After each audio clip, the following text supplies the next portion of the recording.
Hey, I'm Greg. And I'm Julie Gorman.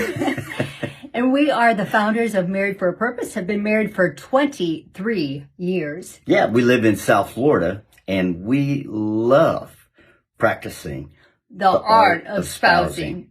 Did we get the timing right? I hope so. Okay. Hello, and welcome to the Art of Spousing podcast.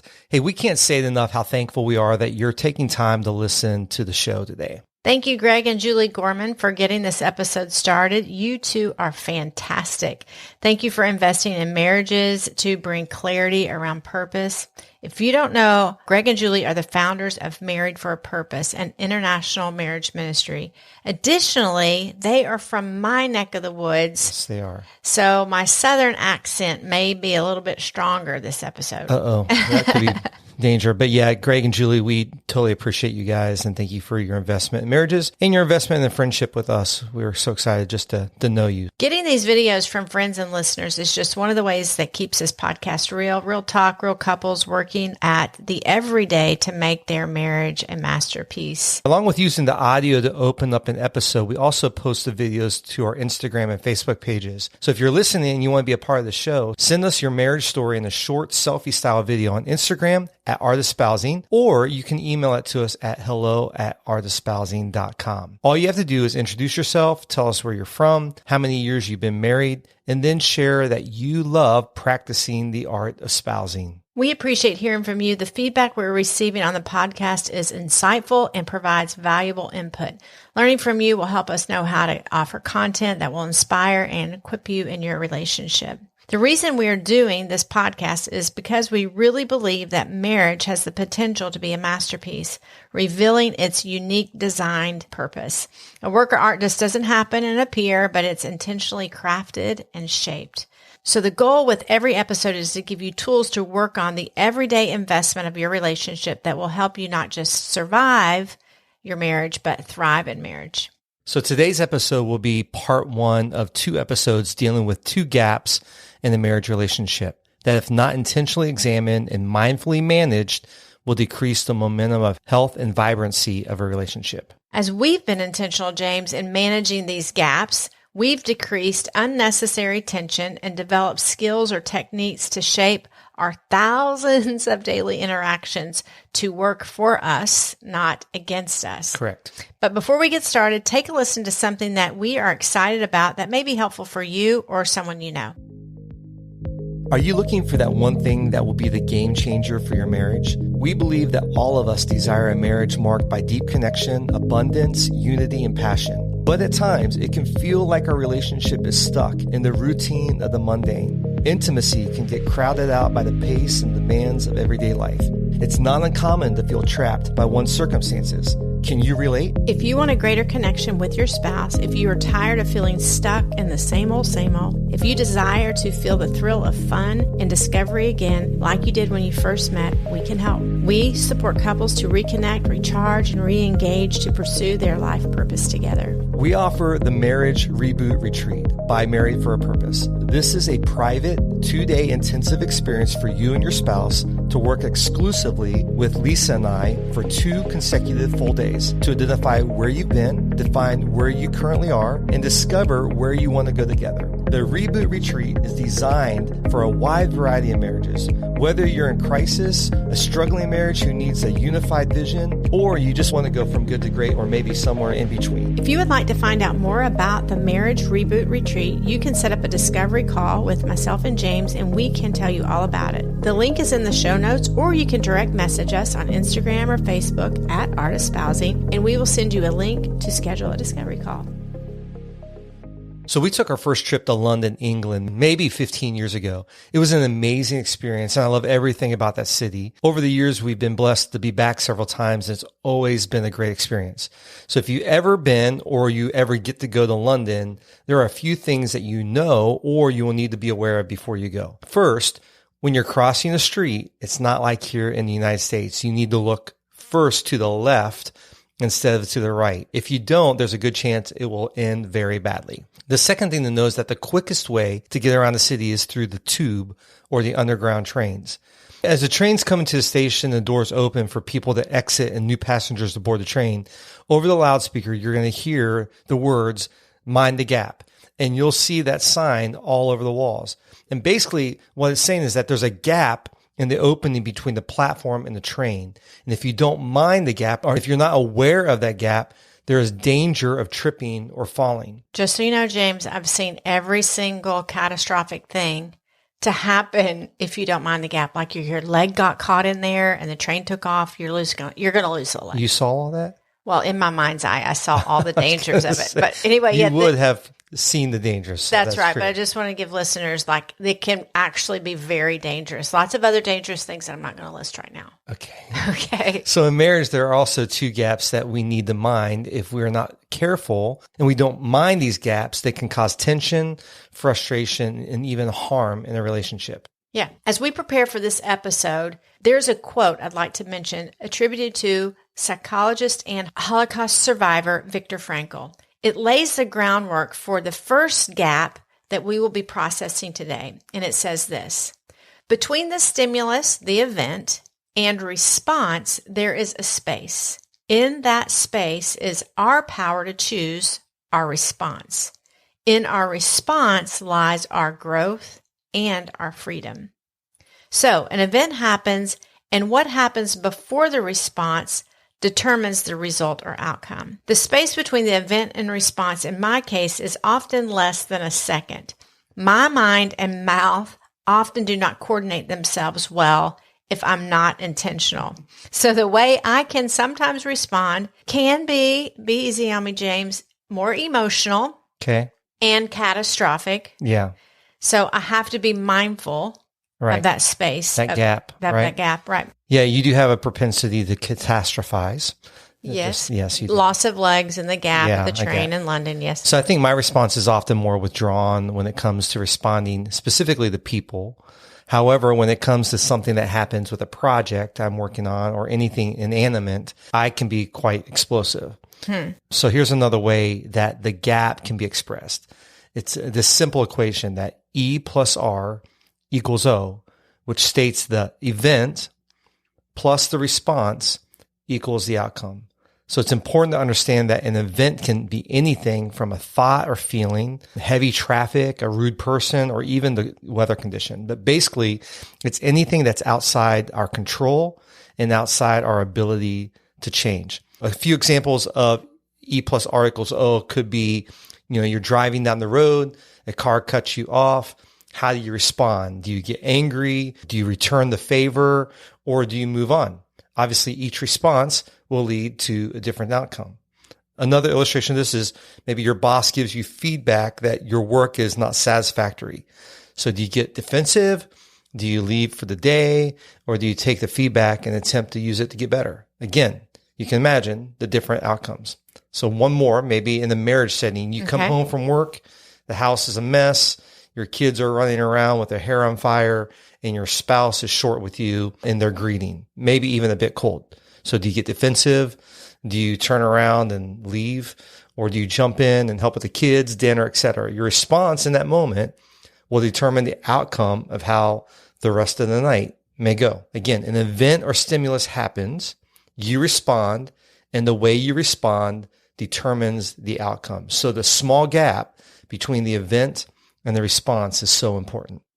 James, I love the equation E plus R equals O. This is a great formula to tuck away to help us serve as a reminder we have the power to shift a situation or reroute a potential conflict and possibly avoid adding to an event that is already tense. That's right. I'd like to highlight the difference between reaction and response. Our friend Bethany Cush gave this example, and I think it's fantastic because when we think of medication, if you have a reaction to it, what is that, positive or negative? Negative. Correct. Okay. If you are responding well to medication, right, is that positive or That's negative? Positive, right. Correct. So we can think of it that way. If you have a reaction to medication, no bueno. If you are responding well, that's good. So that's what we need to do. We need to learn how to respond. The space between the event and the response is easily filled. That gap is easily filled with a variety of things. Often we think of this big demonstration of an outburst as damaging, like yelling, slamming doors, stomping off in rage, maybe saying painful, hurtful things. Yes, all of these responses can leave a lasting impression of the worst kind, brightly shining a light on the areas where our personal growth is needed. That's true. And maybe possibly a lack of maturity. Yeah. But the inverse is also true.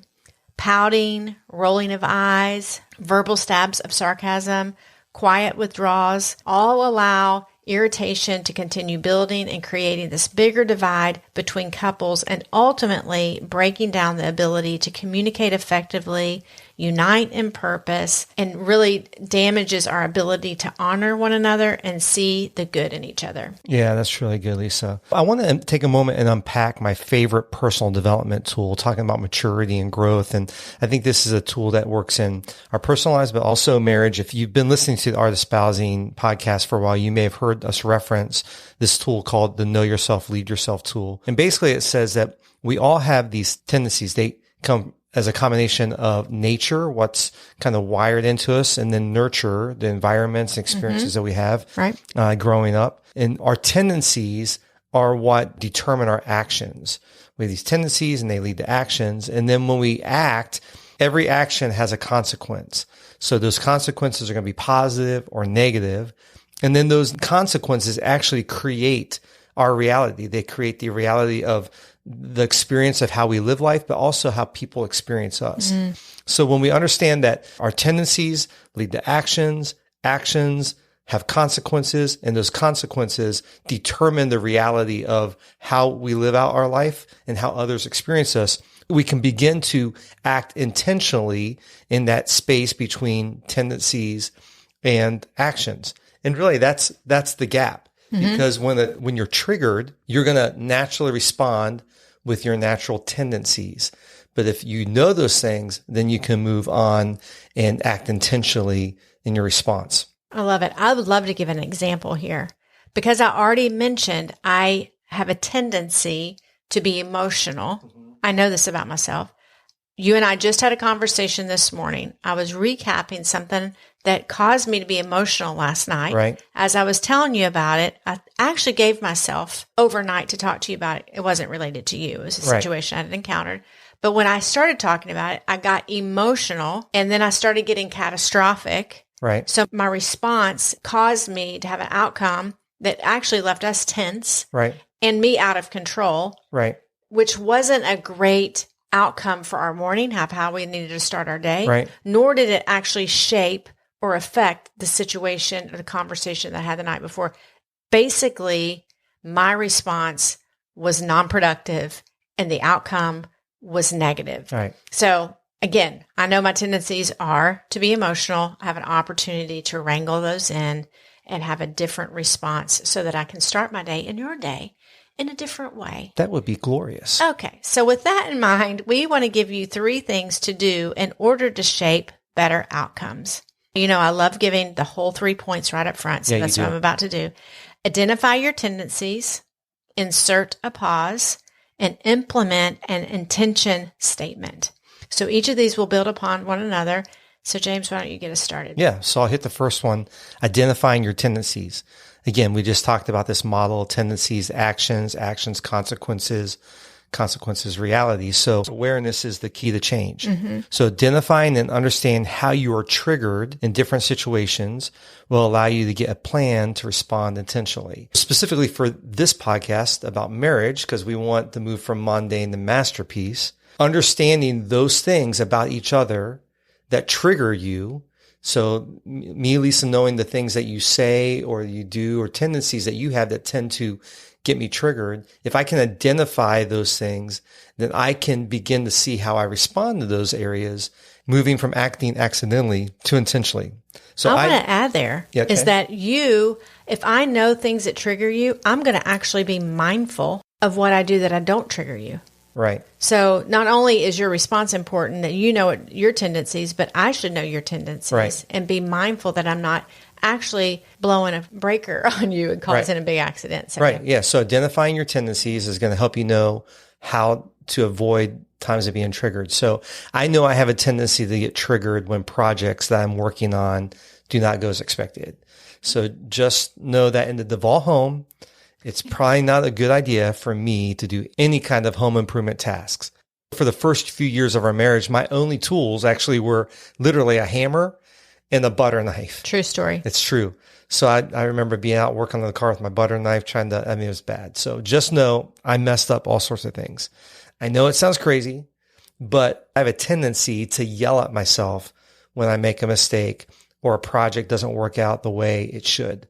So although I'm getting better than when we first got married, right? Yes. Okay. I'm trying. It can still be an issue.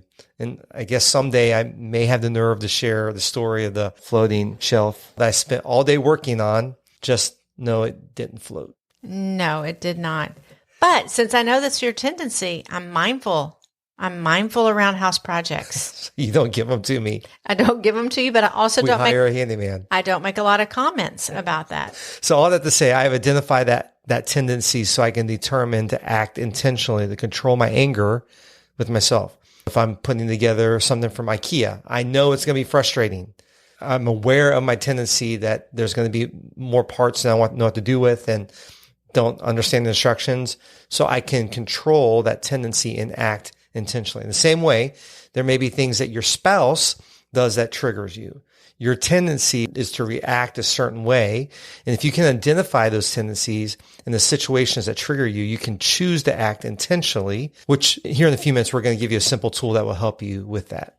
Okay. The second thing that we want to fill the gap is with a simple pause. When a stimulus happens, make a discipline to pause. Take a breath, maybe count to 5 or 10 before you say anything. By engaging in the pause, you give yourself the power to choose to either step into or away from, or decide how you will step into that event. The pause gives you the space to see a situation clearly and choose a response rather than automatically reacting with an ingrained pattern, this well-worn groove that is your natural response that may not serve you well or others well, your spouse and your relationship well, right, or the situation. So if you can practice this pause when you're feeling triggered and reactive, you would avoid doing or saying something you could regret later. Yeah, that's true. That's so good. So to recap so far, you're going to do some work right now to identify your tendencies and how you're triggered, especially as it relates to your spouse. And then when you are triggered, the first thing you're going to do is you're going to pause. And in that pause, then the third thing happens is you're going to use what we call an intention statement. An intention statement is basically a predetermined decision or action to a situation. It basically says, when that happens, I will do this. When I get triggered in this way, I'm going to act this way. So you've identified your tendencies. So now you can determine what you will do when you're triggered. So there are certain things that trigger me, and my tendency, as I've already mentioned, is to be emotional. When I get emotional, I could say a lot of things that I don't mean or that I will regret. Not could I regret. In fact, it's true. I will regret them. So I pause, and then I would say something like this to you. Can you give me a few minutes? I want to order my thoughts. Right. So that lets you know I'm not being passive aggressive. I'm not turning and pouting. I'm not sulking. I'm letting you know I'm trying to get myself together so that I can respond right. Meaning, I don't think I can do it right now in the minute, in this very moment, but it allows you to let me walk away and gather my thoughts because I'm going to come back and respond. And that actually works in marriage and work environments and with kids. Yeah. So that intention statement is like, when I get triggered, I'm going to pause.